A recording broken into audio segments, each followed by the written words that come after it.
Բարի երեկո եւ բարի գալուստ հայկական ժամանակ տաղավարում զրուցելու եմ աշխատանքի եւ սոցիալական հարցերի նախարար Արսեն Թորոսյանի հետ։ Բարև ձեզ, պարոն Թորոսյան։ Պարոն Թորոսյան, հայաքվե նախաձեռնությունից սկսենք։ Հայաքվե նախաձեռնությունը իրենց բառերով ասած նոր շարժում են սկսել եւ կառավարությունից պահանջում են կենսաթոշակների մինչև 50%-ի բարձրացում, թեև դուք ձեր էջում արդեն անդրադարձել եք եւ ասել եք, որ դա 100 միլիարդ դրամ է ենթադրում, որը ավելցուկով բյուջեում չկա, բայց հայաքվեից նաեւ արձագանքել են ձեզ, ասում են, որ եթե բյուջեն ճիշտ ղեկավարեք եւ չմսխեք գումարները, այդ գումարը կլինի։ Հիմա ինչպես կարձագանքեք։ Գիտեք, մենք ամեն կառավարության նիստին բազմաթիվ որոշումներ ենք ընդունում, որտեղ ցույց ենք տալիս, թե ինչպես ենք ծախսում մեր պետական բյուջեն, օրինակ այսօր մի որոշում ընդունեցինք, որով տասնյակ կիլոմետրերով ճանապարհներ ֆինանսավորեցինք, նախորդ նիստին որոշումներ ընդունեցինք, որտեղ տասնյակ դպրոցների եւ մանկապարտեզների կառուցում ֆինանսավորեցինք, սուբվենցիոն ծրագրերով նաեւ մարզադահլիճներ, մանկապարտեզներ, այգիներ, ջրամատակարարում, լուսավորություն, մեկ ուրիշ որոշմամբ այդ վճարի համակարգում 12%-ը 20% դարձրեցինք կենսաթոշակներից եւ այդ դատարկ հայտարարություններ անողները կամ դատարկ հայտարարությունները կարծում եմ վաղուց ոչ մեկին չեն հետաքրքրում, որտեղ մեր ժողովուրդը տեսնում է թե այդ գումարները իրապես ինչպես են փոխում առնվազն միջավայրը, որը նաև ազդում է մեր բոլորի կյանքի վրա։ Իհարկե ասել, որ բոլոր հարցերը լուծվել են կամ շատ արագ կլուծվեն, նույնպես չի կարելի եւ մենք երբեք չենք էլ փորձել նման հայտարարություններ անել, նույնիսկ երբ որ ասում ենք տարեկան 500 կիլոմետր օրինակ ճանապարհ են կառուցում, դա նշանակում է, որ մյուս տարի էլ կա, չէ՞, կարիք եւս 500-ի կառուցելու, մյուս տարի էլ կա եւս 500, այսինքն հազարավոր կիլոմետրի ճանապարհներ երբևէ չեն կառուցվել, հիմա մենք կառուցում ենք կամ 300 դպրոց կառուցեցինք, եւս 300 դպրոց պետք է կառուցենք եւ այդպես շարունակ, չեմ ասում ավելի լայն բարեփոխումներ, հա, բովանդակային բարեփոխումները, որոնք ամեն օր էլ տեղի ունենում են նույն ապահովագրությունը առողջության, մեր իմ նշած այդ փոփոխությունները, երեխաների նպաստի համակարգում փոփոխությունները եւ այդ ոչինչ չասող հայտարարությունները բարձրացնենք, ինչու 50%-ով, եկեք 100%-ով բարձրացնենք։ Օրինակ, չգիտեմ, մեր պաշտպանության նախարարության բյուջեն զրոյացնենք եւ 200%-ով բարձրացնենք կենսաթոշակներին, հրաշալի է, չէ՞, հնչում, բայց այդ տեղը պետք է ցույց տաս ինչպես բարձրացնել եւ ճիշտ է այդ նախաձեռնության անդամները օրինակ ազգային ժողովում չկան, բայց օրինակ ազգային ժողովում իրենց քույր կուսակցությունները, հա, կամ եղբայր, չգիտեմ, արդեն կարևոր է չի։ Երբ որ բյուջեի ժամանակ, քննարկումների ժամանակ հարցեր են տալի, ոչ մեկ չի ասում, եկեք այս կտորը չանենք, որովհետև դրանք բոլորը կարևոր են։ Ասենք օրինակ, չգիտեմ, ուսուցիչների աշխատավարձը չտանք, բարձրացնենք կենսաթոշակները, այս սուբվենցիաները հանենք, բարձրացնենք կենսաթոշակները։ Ոչ մեկ չի գալիս, չի ասում կոնկրետ առաջարկ այդ ինչը պետք է չանենք, որպեսզի բարձրացնենք այս կամ այն բանը։ Եվ այո, չմսխեք, ասում են։ Ես ասացի, որ մսխել բառը ինչքանով էր տեղին, երբ որ նշեցի, թե ինչի վրա են ծախսում պետական բյուջեի գումարները կամ օրինակ մեր նախարարությանը հատկացված կամ մեր ոլորտին հատկացված գրեթե 1 տրիլիոն դրամը, մյուս տարվա 993 միլիարդ դրամը ամբողջությամբ գրված է ինչի վրա է ծախսվում, դրա ճնշող մեծամասնությունը կենսաթոշակներն են, կൂട്ടակային կենսաթոշակներ, նպաստներն են, հաշմանդամության նպաստներն են, անապահովության նպաստներն են եւ կարող է 1 կամ 2 միլիարդ դրամ լինի պահպանման ծախսերի վրա համակարգի։ Իսկ այդ թվերով իսկ այդ համակարգը եթե չլինի, ոչ մի բան չի աշխատի, հա, հասկանում եք, այսինքն մեր տարածքային կենտրոնները, մեր նախարարությունը իսկ այդքանով բարձրացնելը, ասացի, ինչ ծախսի մասին է, ինչ ծախսը ենթադրում, որը այս պահին պարզապես չկա եւ մենք էլ ենք ուզում բարձրացնել եւ բարձրացնում ենք այնքանով որքանով որ բյուջեն թույլ է տալիս, նաեւ այսօր էլ կառավարության նիստին վարչապետը հատուկ նշեց, նաեւ 65+ տարեկան քաղաքացիների համար 65-ից բարձր մոտ 400,000 հոգու համար նույն այդ ամենակարևոր ծախսերից մեկն ենք հոգում առողջապահական, որը ամենալայնամասշտաբ բարեփոխումն է մեր անկախ պետության կյանքում որը իրենցից մեծ բեռ է տանելու, մեծ բեռ է իջացնելու, որ մյուս ծախսերի համար մի քիչ ավելի շատ գումար մնա։ Պարոն Թորոսյան, վերջին շրջանում միգուցե դուք կասեք ավելի ճիշտ, երևի նախընտրական տրամաբանության մեջ շատ են խոսում, հատկապես նախկին ղեկավարները, օրինակ երրորդ նախագահն էլ իր հարցազրույցում նշում էր, որ իր ժամանակ շատ ավելի լավ է ժողովուրդն ապրել, շատ ավելի ապահովված է եղել, հիմա աղքատության մակարդակը ավելի մեծ է։ Ինչի մասին են խոսում ցուցանիշները եւ թվերը։ Ես անցյալի մասին չեմ ուզում ընդհանրապես խոսեմ, նաև այդ անձանց, իսկ այս պահին մեր վիճակագրությունը թե աղքատության ցուցանիշների, որ օրինակ ծայրահեղ աղքատությունը մեր մոտ արդեն 1%-ային կետով իջավ նախորդ տարվա համեմատ եւ դրանից առաջ էլ 0.5%-ային 0.5-ով ամեն տարի իջնում էր, խոսում են նրա մասին, որ այնուամենայնիվ մարդիկ սկսում են ավելի լավ ապրել, բայց նորից եմ գրել, դա չի նշանակում, որ բոլորը ապրում են շատ լավ կամ բոլորն ապրում են այնքան լավ, որ որևէ խնդիր չունեն, ոչ, իհարկե ոչ։ Եվ մեր բոլոր քաղաքականությունները եւ այդ թվում տնտեսական զարգացումը, որը հիմնական ուժն է մարդկանց լավ ապրելու, հա, մենք ունենանք տնտեսական զարգացում, մարդիկ լավ կապրեն, ոչ թե մենք թոշակները պարզապես կբարձրացնենք, որը էլի տնտեսական զարգացումից է կախված, կամ անապահովության նպաստները կբարձրացնենք, մարդիկ սկսեն լավ ապրել։ Ու մեր տնտեսական ցուցանիշները ամեն ամսյա եւ նաեւ ամեն ամյա խոսում են նրա մասին, որ մենք գնալով ավելի բարեկեցիկ երկիր ենք դառնում եւ ես չեմ ուզում խուսափել այդ բառը օգտագործելուց, որովհետեւ հաճախ նաեւ քննադատվում ենք դրա համար, որ ինչն է բարեկեցիկ, 1000 խնդրեմ կա, իհարկե 1000 կա,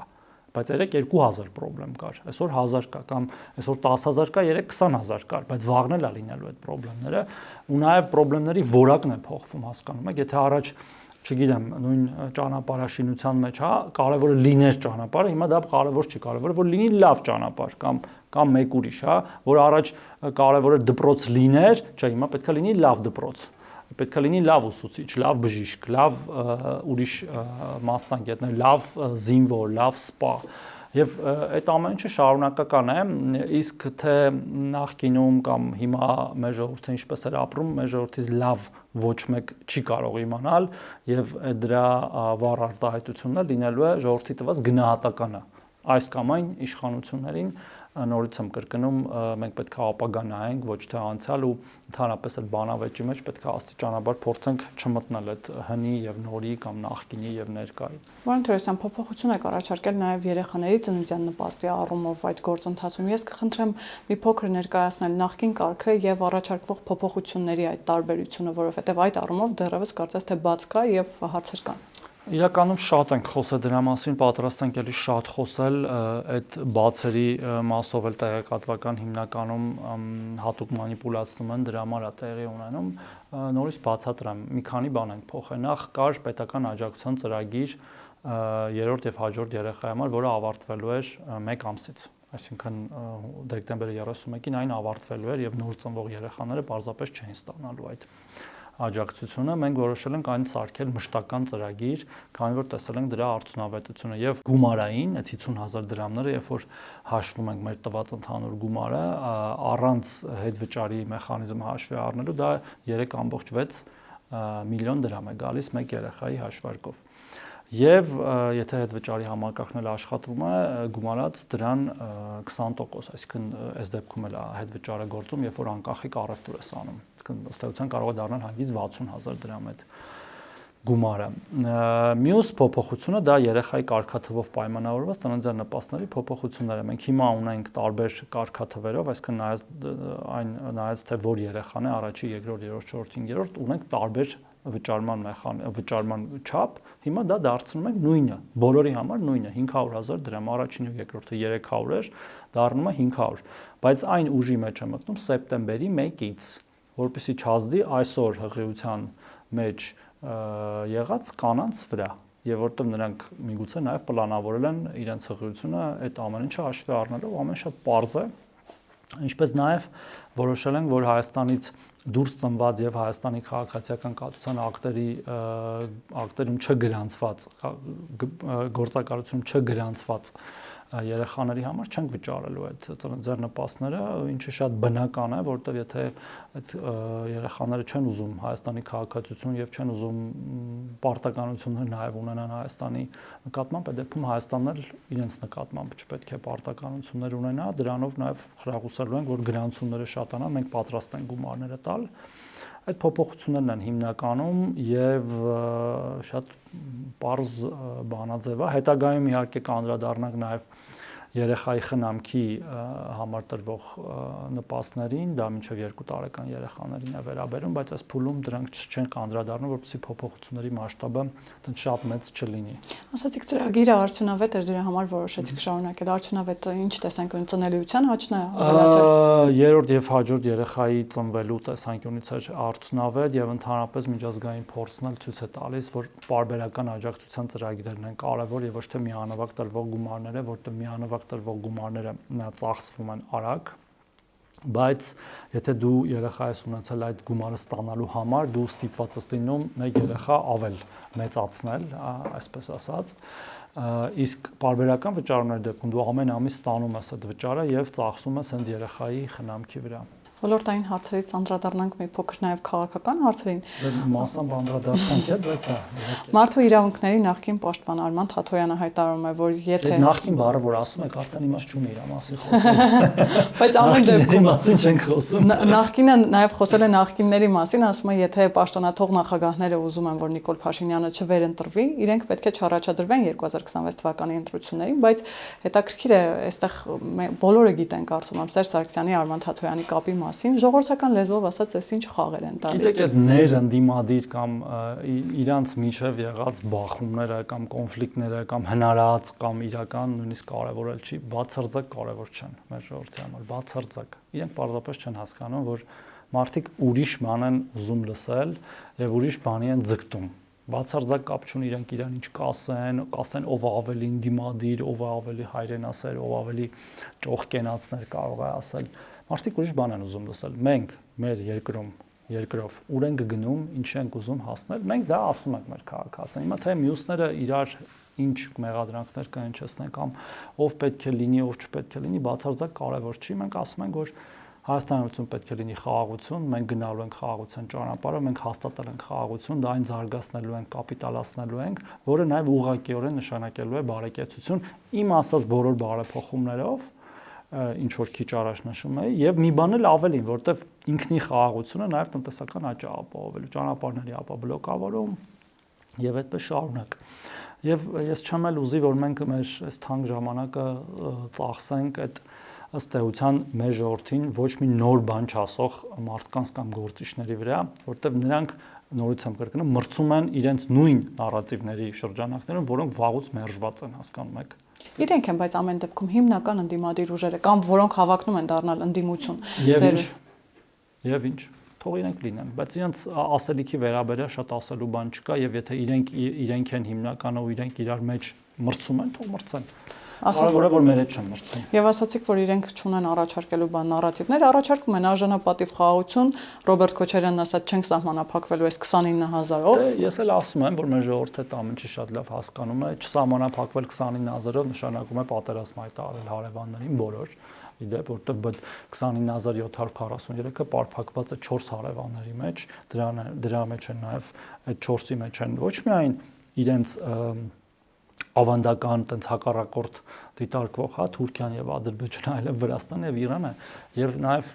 սա հերթական ապացույցն է այդ բանի, որ այդ մարդիկ պարզապես չեն հասկանում ինչ են խոսում կամ էլ չգիտեն իրենց խոսքի արժեքը։ Լավ, բայց ամեն դեպքում Աշոտյանից հետո երկրորդը Թաթոյանն էր, որ Նիկոլ Փաշինյանին հանդգնեց կանչել այսպես բանավեճի, ասաց մոռացեք նախկին նախագահներին, ինչպես դուք եք ասում, նրանք նախկինում են, հիմա եկեք իմ հետ բանավիճեք։ Հաճախ ենք տեսնում, որ հեղափոխական գործիքակազմ են փորձում նաև օգտագործել, բայց իհարկե բացասական քողի ներքո եւ նաև շատ ենք տեսնում պարոն Թորոսյան, որ փորձում են այսպես համեմատվել եւ խոսքի առումով եւ գործողությունների ձեր ուժի Նիկոլ Փաշինյանի հետ եւ կարծես թե այլ ընտրանքային գործիչներ եւ քաղաքական միտք չի ձևավորվում։ Լավ է, որ մեր հետ են համեմատվում, նշանակում է համեմատվելու էտալոն են գտել, ում հետ համեմատվել։ Մոնոպոլիա եք ստեղծել։ Չէ, մենք մոնոպոլիա չենք ստեղծել, մենք մեր ժողովրդին ասելիք ունենք, իրանք էլ փորձում են տեղավորվել միգուցե այդ ասելիքի ուղեծրում, հա, եւ եթե ուզում ուզում են բանավեճ, օրենքով սահմանված բանավեճ կա ընտրություններից առաջ, թող գան մասնակցեն այդ բանավեճին։ Գիտեք, օրենքի պահանջով առաջի համարներ ազգային ժողովի ցուցակի նաև պետք է բանավեճեն։ Իսկ Նիկոլ Փաշինյանը հրավիրում է ընդդիմության առաջնորդներին, այսպես կոչված ավանդական կամ ոչ թե ավանդական, ինքը հրավիրում է բոլոր 3 նախկին նախագահներին, որոնք Ղարաբաղի շուրջ բանակցել են։ Իսկ այստեղ բանավեճի թեմա կա, թե ինչի է իրանց վրա, որտեղ այդ մարդիկ հերրակա բանավիճում են,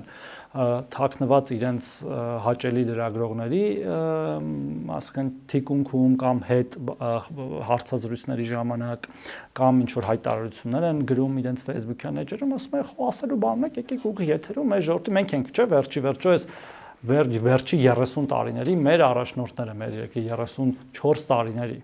Եկեք 1, 2, 3 նախագահներ, հետո արդեն անցել ենք վարչապետ խորհրդարանական համակարգ, վարչապետ, եկեք բոլորով կանգնենք ուղի եթերով եւ ես ձեզ ապացուցեմ ով է ճիշտ, ով սխալ, կամ դուք ապացուցեք ժողովրդին, հա, եթե կարող եք ապացուցեք։ Բայց նրանք խուսափում են եւ սա նաեւ այդ ցուցիչն է, թե իրենք ինչքան են ուժեղ զգում իրենց, իսկ դիրքերում ըստ էության չեն զգում ուժեղ, եթե զգային, հաստատ գալու էին եւ շատ նաեւ տարօրինակ են իմաստով, որ սովորաբար ընդդիմությունն է հրավիրում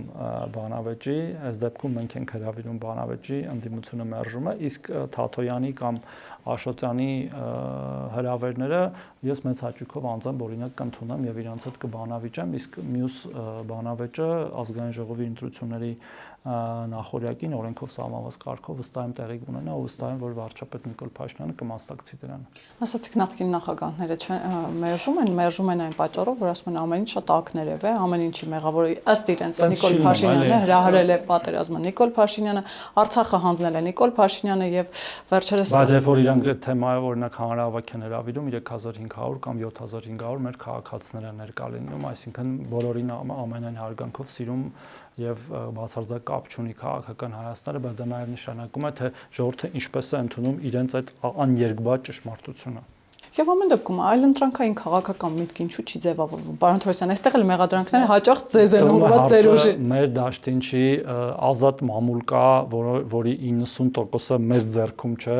Հիմա մենք մի 2 տաղավար ունենք, օրինակ, տենց այսպես ասած ոչ այդքան ընդդիմադիր, իրանք ունեն 12 նման տաղավար ու ամբողջ օրը խոսում են, ամբողջ օրը լուտանքներ են նետում, ժողովրդի հասցեինի դեպ ավելի շատ, քան թե մեր հասցեին, ինչ ասես ասում են մեր ժողովրդին, հետո էլ ասում են, բան ընդդիմադիր դաշտը, չգիտեմ, այդ ընդդիմադիր դաշտն ենք, մենք ուզուրպացրե, հա, այսպես ասած այդ բառը օգտագործելով։ Ասած դա գնացեք ժողովրդին ինչ ուզում եք ասեք այն ինչ որ կարծում եք, ժողովուրդը կգնահատի։ Մի ձև կա գնահատելու ընտրություններն են։ Իդեպ վերջերս եղան այդպես ընտրություններ, օրինակ Վաղաշապատի ընտրությունները եւ ժողովուրդը գնահատեց։ Հիմա կլինեն ազգային ժողովի ընտրություններ, ժողովուրդը ավելի մեծ մասշտաբով կգնահատի, թե ում ասելիք, իսկ ում ասելիքը օրինակ փորձանք, պոտենցիալ փորձակ մեր ժողովրդի համար։ Պարոն Թորոսյան, տեսեք, ազգային ժողովում օրերս լսումներ էին, այսպես ասած, քաղբանտարկյալների թեմայի շուրջ, տերորիստների մասն էր խոսքը։ Իրենց բառերով ասած, քաղբանտարկյալների, նրանց թվում էր, ճիշտ եք ասում, 2 հոգևորական, որոնք արդեն քաղաքականություն են մտել եւ այսպես շարունակ։ Վերջին շրջանում ամենաշատ ընդդիմությունը խոսում է հենց քաղբանտարկյալների այդ խնդրի մասին, բայց միջազգային որևէ կառույց նման արձանագրում չի արել։ Որտեղ է խնդիրը, միջազգային կառույցներն են խուլու համար ձևանում, թե ընդդիմությունը սեփական մեդիա փուչիկի մեջ է ապրում, այսպես ասեմ։ Ընդդիմությունը վաղուց է ապրում սեփական մեդիա փուչիկի մեջ եւ զարմանում է, թե ինչի այդ փուչիկից դուրս ոչինչ տեղի չի ունենում, մենակ այդ փուչիկի մեջ է տեղի ունենում եւ գիտեք, պետք չի մարդկանց հիմարի տեղ դնել եւ օրինակ պոտենցիալ մեքենաներ վառող, անվադողեր ծակող, շենքերի գրավելու փորձեր անող, ռազմական հեղաշրջման կոչեր անող եւ շատ կոնկրետ կոչեր անող եւ այդ ամեն ինչին օժանդակած մարդկանց անվանել քաղբանտարկելը ժողովուրդը ասի հայելը ճիշտ եք ասում, դա չի լինում։ Չի կարելի մարդկանց դնել հիմարի տեղ, նույնը վերաբերում է այլ անձանց, ովքեր այս կամ այն մեղադրանքով մեղադրվում են եւ ոչ միայն այդ բռնի կոչեր եւ նաեւ այլ գործերով։ Դրանցից մի մասին օրինակ խափանման միջոց է փոխվել, գիտեք, ես վերջերս մեր դատական համակարգը աշխատում է, դատաիրավական ընդհանրապես եւ գիտեք, երբ որ այդ ամեն ինչ այնքան շինծու եւ կեղծ է, դրա շուրջ երբեք մոբիլիզացիա չի լինելու, ինչը հիմա մենք տեսնում ենք, հասկանում եք։ Իսկ այդ մարդկանց արածները մարդիկ հասկանում են, հիմար չեն, ընդհանրապես մարդիկ հիմար չեն։ Ընդհանրապես ժողովուրդը հիմար չի։ Ժողովուրդը ամենաիմաստուն ինստիտուտն է բոլոր երկրներում։ Եվ այդ իմաստությունը արտահայտվում է վերաբերմունքով այդ շարժումների նկատմամբ կամ այդ մտքերի նկատմամբ։ Եվ ժողովուրդը միշտ ճիշտ է, հասկանում եք, միշտ, ժողովուրդը միշտ ճիշտ է, չի կարող լինել ժողովուրդը սխալ։ Այդ մարդիկ չեն հասկանում այդ պարզ ճշմարտությունները եւ իրենց այդ փուչիկի դուք լավ ասացիք, ես օրինակ հենց այդպես էլ վերնագրել էի մի ուղերձ, երբ որ Էջմիածնի վաղ շաբաթի ընտրությունից ասացի պայթեց հերթական փուչիկը, երբ որ իրանք այդպես փուչիկ են փչում, ասում են մենք հեսա կհաղթենք, բան եւ այլն, եւ հետո փուչիկը պայթում է։ Ու տենց փոքրիկ եւ մեծ փուչիկներ դեռևս շատ են պայթելու։ Եվ 135-ամյա կուսակցությունը, դաշնակցությունը վերջին շրջանում կարծես թե օրակարգի բացակայության խնդիր ունի։ Վերջին շրջանը, վերջի 135 տարիների ընթացքում է իրաց մոտ այդ սինդրոմը դրսևորվում։ Պարոն Թորոսյան, ամեն դեպքում վերջի գոնե մի 5 տարին ես հիշում եմ, որ պարբերաբար խոսում են ցեղասպանությունից, քաղբանտարկյալներից, իմպիչմենտից, Իշխան Սաղաթելյանն էլ հայտարարել է, որ ստեղծում են դիմադրության ճակատ։ Մենք գիտենք, թե քանի ճակատ են ստեղծել դիմադրության եւ քանի շարժումներ 2021 թվականից հետո։ Ապագայից խոսենք, դուք էլի անցյալից եք խոսում, այն խորը անցյալից 135 տարի։ Դասեր չեն խաղում դաշնակցությունը։ Քանի անգամ պիտի փոստան գտնեն։ Ժողովուրդը խաղում է եւ դաշնակցությունը օրինակ 2018 թվականի ընտրություններին, որին մասնակցել է միայնակ, չի հաղթահարել շեմը։ Այս անգամ էլ հաղթահարել է, քանի որ Ռոբերտ Քոչարյանի հետ տենց բան էին կազմել, դաշինք էին կազմել եւ ոչ միայն Ռոբերտ Քոչարյան, դա մի քանի կուսակցություններ կար, որոնց մի մասը քանդվեց, տարալուծվեց, անջատվեց, չգիտեմ էլ արդեն այդքան էական չի, ու հայտնվել են ազգային ժողովում ու ժողովուրդը կարող է այդ սխալը ուղղել։ Հարգելի քաղաքացիներ, դուք կարող եք այդ սխալը ուղղել, դուք եք որոշում ով է հայտնվում ազգային ժողովում։ Եվ խոսենք նաև եկեղեցու շուրջ տեղի ունեցող զարգացումներից, պարոն Թորոսյան, տեսնում եք, որ արդեն այս իրավիճակը կարծես թե ավելի է շիկանում։ Իհարկե ընդդիմությունը այստեղ էլ սա որակում է որպես հարձակում եկեղեցու վրա, բայց մենք տեսնում ենք, որ եկեղեցու վերնախավի եւ իշխանության մեջ եղած այս տարաձայնությունները նաև եկեղեցում են որոշակի արդեն արձագանքներ գտնում։ Չէ, ասի շիկանում կամ ինչ որ եկեղեցու վերնախավ իշխանություն, տենց սխալ տերմիններ են դրանք նկարագրելու իրերի դրությունը, հա։ Լավ, ինչ է տերմին Նորից տեսեք, շատ պարզ է, շատ տենց բաներ կան, մեմեր կան, հիմա չեմ ուզում մեմերի լեզվով խոսել, բայց ամեն շատ պարզ է, շատ։ Կա կանոն, որը խախտվել է։ Մենք պետքա պայմանավորվենք։ Դա այդպես է, թե այդպես չէ։ Եթե ինչ որ մեկ ասում է այդպես չէ, այդ խոսալու բան չկա, որտեվ ինքը ակնհայտորեն կեղծում է, հա, որտեվ կանոնը իրոք խախտվել է եւ ոչ մի դեպքով, այլ բազմաթիվ դեպքերով։ Այդ կանոնը խախտողը իրավունք չունի այս կամ այն պաշտոնը զբաղեցնել։ Ճիշտ է։ Պետք է համաձայնվենք դրա շուրջ։ Այո կամ ոչ։ Իսկ շատ པարզ ալգորիթմ է։ Եթե համաձայնվում ենք, որ չի կարող, պետք է դադարեցնի։ Եթե համաձայնվում ենք, որ եթե չենք համաձայնվում, որ չի կարող զբաղեցնել, դա էլ նշանակում է այն կեղծում է եւ այդ մարդու հետ էլի խոսալու բան չկա։ Հիմա པարզ կանոնը խախտվել է եւ մարդիկ շարունակում են այդ տարբեր պաշտոններ զբաղեցնել, այդ խախտողները, հա։ Դրան լուծումը մեկն է, որ պետք է իրենք դադարեցնեն զբաղեցնել այդ պաշտոնները, ու դա կարևոր չի եկեղեցական պաշտոնը, այս դեպքում եկեղեցական պաշտոնի մասն է խոսքը, ես բազմաթիվ անգամ օրինակներ եմ բերել, նաև քաղաքացիական, հա։ Նորից եմ կրկնում, օրինակ, ազգային Հայաստանի Հանրապետության կառավարության անդամը չի կարող լինել այլ երկրի քաղաքացի, չի կարող լինել, պետք է լինի միայն Հայաստանի Հանրապետության, եթե մա պարզվի, որ մի կառավարության անդամ այլ երկրի քաղաքացի, նա ավտոմատ դադարեցնում է պաշտոնանք է արվում եւ դադարում է լինել այդ երկրի կառավարության անդամ։ Նույնը վերաբերում է Կտրիչ Ներսիսյանին եւ այդտեղ տենց այդ բանահյուսություն, եկեղեցու դեմ պայքար, բան եւ այլն, հակառակը, իսկ մյուս հետևորդները եկեղեցու, որոնք իմ գործընկերներից շատերն են, ոչ միայն իմ գործընկերները, ասում են մենք մեր եկեղեցուն տեր ենք, ուզում ենք որ մեր եկեղեցին ապրի իր իսկ սահմանած կանոններով, որոնք իրենց համար սուրբ են։ Ինչ կա այդտեղ չհասկանալու։ Հիմա էլ այսօրվա հայտարարությունը նրա մասն է, որ նաեւ եկեղեցականներն են, ոչ միայն եկեղեցու հետևորդներն են դա պահանջում, այլև եկեղեցականներն էլ են պահանջում, ասում են եկեք ապրենք մեր իսկ սահմանած կանոններով կամ մեր ժամանակին եկեղեցականների կողմից եկեղեցական կանոն, ինչ կա այդտեղ տենց բարդ, ասենք գիտա ինչ որ հետազոտական եւ այլն, ինչպես ասում են։ Ամեն ինչ շատ պարզ է եւ ես կարծում եմ, որ դա եկեղեցու առողջացմանն է տանելու, թեև նորից եմ կրկնում, տենց անձնապես ինձ տենց ես որպես քաղաքական հարց եմ դա մեկնաբանում։ Ամեն դեպքում, պարոն Թորոսյան, մենք տեսնում ենք կարճվածությունը Գարեգինբայի այդ կաթողիկոսական աթոռի հետ։ Ու նաև փող նյութականն է, այսինքն այո, իմ համար ակնհայտ է դա։ Իսկ չգնալու տարբերակ չունի Գարեգինբան։ Չգիտեմ, մեխանիզմները լավ չեմ պատկերացնում դա ոնց է արվում, բայց իմ համար դա ակնհայտ է փող իշխանություն, փառք, միգուցե որը արդեն վերացել է փառքը, բայց նաև դա էլ մի ուրիշ փուչիկ է, հա, այդ սնվել այդ տարբեր վեհապարտեր, բան եւ այլն, բայց իրականում փաստորեն ուխտադրուժ մի սովորական մահկանացու, հա, այսպես ասած, չեմ կարող ասել ինչ է կատարվում Կտրիչ Ներսիսյանի մտքում։ Օրինակ այս տաղավարից շատ է հնչել նման կարծիք, որ կաթողիկոսի ամենափոքր մեղքը դա եղել է կուսակրոնության ուխտը խախտելը եւ զավակ ունենալը, բարբերաբար խոսվում է այլ երկրի գործակալ լինելու մասին ու այսպես շարունակ։ Հիմա ես էլ եմ լսել ճիշտն ասած։ Հավատում եք։ Աստղ ձեռքից տակ կարող եմ ենթադրել, որ վերլուծությունները հանգիստ կարող են տանել նման եզրակացության, այո։ Այսինքն չի բացառվում, որ Չէ, գիտեք ոնց իհարկե չի ոչ մի բան չի բացառվում, բայց երբ որ դու վերլուծում ես վարքագիծը մարդու, ոչ միայն իր այլև իր շուրջ տեղի ունեցողների, տարբեր տեղերից հնչող ինչ որ բաները, կարծիքները, տարբեր երկրներից հնչող կարծիքները, կարող է նաև դա քո տրամաբանական եզրահանգումը լինել, հա։ Հիմա ես չեմ ուզում այդտեղ մտնել, բայց այն ինչ որ ասացի այդ թվում այդ ֆինանսական հոսքերը կառավարելը մենք տարբեր բաներ ենք նաև տարբեր տեղերից հա լսում թե այդ ամենը ինչպես է կառավարվում կամ եկեղեցուն օրինակ նվիրաբերած անձանց նկատմամբ ինչ որ վերաբերմունքը որ եթե իրան ինչ որ մեկը փող է տվել ապա ինքը իրանց համար տենց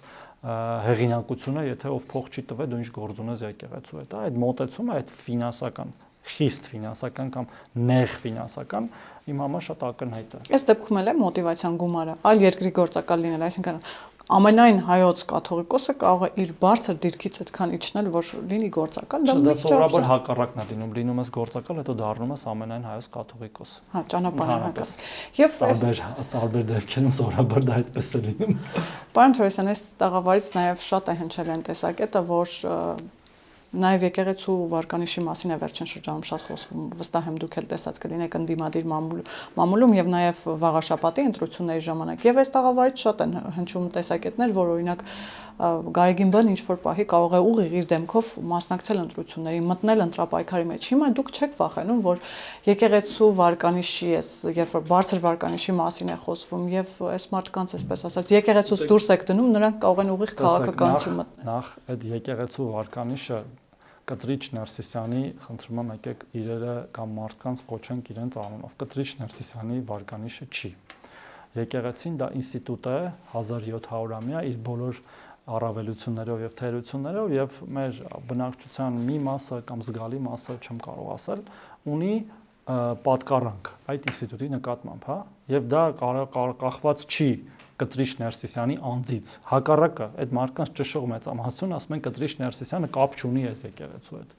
Եվ վարկաբեկում է եկեղեցուն եւ ոչ միայն Կտրիչ Ներսիսյանը, նաեւ այլ անձինք։ Եվ եթե Կտրիչ Ներսիսյանը կորոշի բացել կուսակցություն եւ մասնակցել որպես ՀՀ քաղաքացի ընտրությունն, հուսով եմ չունի այլ երկրի քաղաքացիություն, որտեղ դա էլ է արգելված։ Օրինակ մի հոգի կար տենց, որ էլի հավակնում էր վարչապետի պաշտոնին Վազգենը Գալստանյան, որ էլի բայց պարզվեց Կանադայի քաղաքացիություն ունի։ Մեր ժողովուրդը կորոշի ինչքան ձայն կտա իրան։ Իսկ ինքը ազատ է իր որոշումներում, կարող է եւ գրանցել կուսակցություն կամ դառնալ մի, օրինակ հանգիստ կարող է դառնալ հայեղափոխական դաշնակցության անդամ եւ գլխավորել իրենց ցուցակը։ Մեր ժողովուրդն իր գնահատականը կտա, վստահ եմ, շատ ճշգրիտ գնահատական կտա։ Չեք վախենում բարթվելուց, հենց դա եմ ասում։ Շատ ճշգրիտ գնահատական կտա։ Պարոն Թորոսյան, խոսենք նաև քաղաքասարակության ներկայացուցիչներից, որոնք Ադրբեջանում էին եւ գիտեք նրանց ամեն տարբեր կերպ մեկնաբանվեց այդ ինֆորմացիան, թե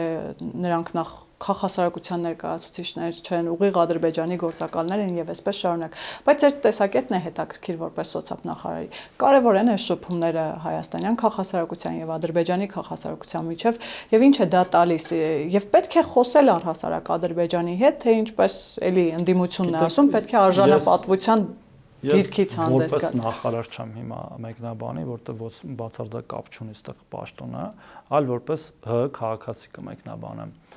Մենք էլի պարզ, ալգորիթմները շատ պարզ են։ Եթե դու ալգորիթմներով ես առաջնորդվում, պատասխանը շատ մենք ուզում ենք Ադրբեջանի հետ խաղաղության մեջ ապրենք, թե չենք ուզում։ Շատ պարզ հարց է։ Կամ այո, կամ ոչ։ Չկա այդտեղ ուզում ենք, բայց։ Այդ ուզում ենք, բայցը պատասխան չի։ Ուզում ենք ապրել, թե չենք ուզում։ Ունենալով այս երկարատև թշնամանքը, զոհերը, կորուստները եւ այլ։ Եթե պատասխանը այո է, ապա կան քայլեր, որոնք օգնում են։ Եվ կարան քայլեր, որոնք խանգարում են դրան։ Հիմա այս այցը, եթե ուզում ենք ապրենք, ֆիքսենք, որ ուզում ենք, իմ դեպքում դա այդպես է։ Ուզում ենք ապրել խաղաղության մեջ, բոլոր դժվարություններով հանդերձ, բոլոր կորուստներով, այդ թվում են բոլոր ցավով, որ մենք մինչև հիմա էլ ապրում ենք տարբեր պատճառներով, մեր գերեվարված հայրենակիցներ, օկուպացված տարածքներ եւ այլն։ Եթե ուզում ենք ապրել, ապա ցանկացած շփում լավ է, որովհետեւ եթե չկա շփում, այդ դա վերածվում է ինչ որ մի օր մեկ այլ բանի եւ նաեւ շփումների բացակայությունն է բերում կոնֆլիկտի, հա։ Մենք էլ ասում ենք, չէ, եկեք տարբեր մակարդակներ շփենք, հա, երկրների ղեկավարների մակարդակի շփում, կա արտգործ նախարարների մակարդակի շփում, այլ պաշտոնյաների շփում, դու գիտեք, որ էլի են եղել այցեր, կան падգամավորների մակարդակներով շփում, հիմա էլ թող լինի քաղ հասարակության միջև շփում, եթե այդ մարդկանց քաղ հասարակություն չեն համարում, թող ասեն ով է քաղ հասարակությունը, հիմա ես չեմ ասում դա այդպես է, թե այդպես չի, իմ կարծիքով այդպես չի, իրանք լավ էլ քաղ հասարակություն են, թող այդ մյուս մարդիկ գնան շփվեն։ Բաքու գնան, Թբիլիսի գնան, մեկ այլ Վիեննա գնան, Փարիզ գնան, բացարձակ կարևոր չի։ Հետո էլ ինչ որ մի փուլում սովորական մարդիկ պետք է սկսեն շփվել։ Եթե նորից եմ կրում, մենք վերադառնում ենք մեր ալգորիթմի սկզբնական կետին։ Եթե մենք ուզում ենք խաղաղություն, եթե մենք չենք ուզում խաղաղություն, այդ մնացածի մասի խոսելն արդեն ավելորդ է, ով է քաղ հասարակություն, ով քաղ հասարակություն չի, ով շփվի, ով չշփվի։ Եվ վերադառնալով այդ կետին, ես կարծում եմ, որ այո, լավ է։ Նաև շատ դրական է, որ մենք նաև ընդունեցինք ադրբեջանական փորձագետների մեր մոտ եւ այդ շփումները ինչքան շատ լինեն, այնքան մենք իրար ավելի լավ կհասկանանք, ինչ որ մի փուլում նաեւ անցնելով սովորական մարդկանց բոլորս ենք սովորական, բայց այնպիսի մարդկանց, որոնք որևէ պատասխանատվություն չունեն։ Արժանապատվությունը, ինչպես ասում են ընդդիմությունը, շատ քաղաքական բառ է դարձել։ Արժանապատվությունը լավ կենաց է, որ խմբվում է սովորաբար գողացված փողերով գծված սեղանների շուրջ եւ դրանով ավարտվում է, հասկանում եք։ Այդ է արժանապատվությունը իրանց ասած։ Երբ որ թալանել ես երկիրը, ունես այդ թալանը, մի դղյակում մի լավ սեղան ես գցում ու վեր ես կենում, խմում ես արժանապատվության կենացը, զինվորների կենացը, որից այդ ամեն ինչը թալանել ես եւ այդպես շարունակ։ Իսկ խաղաղությունը ինքնին այնքան բարձրագույն արժեք, խաղաղությունը չի լինում արժանապատի եւ ոչ արժանապատիվ, հա, խաղաղությունը կամ լինում է, կամ չի լինում։ Չի լինում արժանապատիվ խաղաղություն, ոչ արժանապատիվ խաղաղություն։ Այդ իրենց ասածը, եթե այդպես են իրանք մեկնաբանում, դա այն է, որ դու ինչ որ մեկին հպատակեցնես եւ որպես հպատակ պահես, դա խաղաղություն չի։ Դա նվաստացում է այդ մյուս կողմի, որը մենք տեսնում ենք ինչ հետևանքների է բերում այդ մյուս կողմը մի օր վեր է կենում եւ փորձում է քեզ նույնը նվաստացնել։ Հիմա մենք պայմանավորվում ենք, որ այլևս իրար փորձելու ենք, ինչքան որ կարող ենք, մեր էմոցիաները կառավարելով, մեր այդ ցավը կառավարելով, մենք էլ ենք ցավ ունեցել, իրենք էլ ունեցել, իրար այլևս չնվաստացնել կամ ասում են փորձելու ենք չնվաստացնել, այլ փորձելու ենք իրար հետ հարաբերվել որպես հավասարազոր սուբյեկտներ, սուվերեն երկրներ եւ ես կարծում եմ, որ դա մեր մոտ ստացվում է հատկապես օգոստոսի 8-ի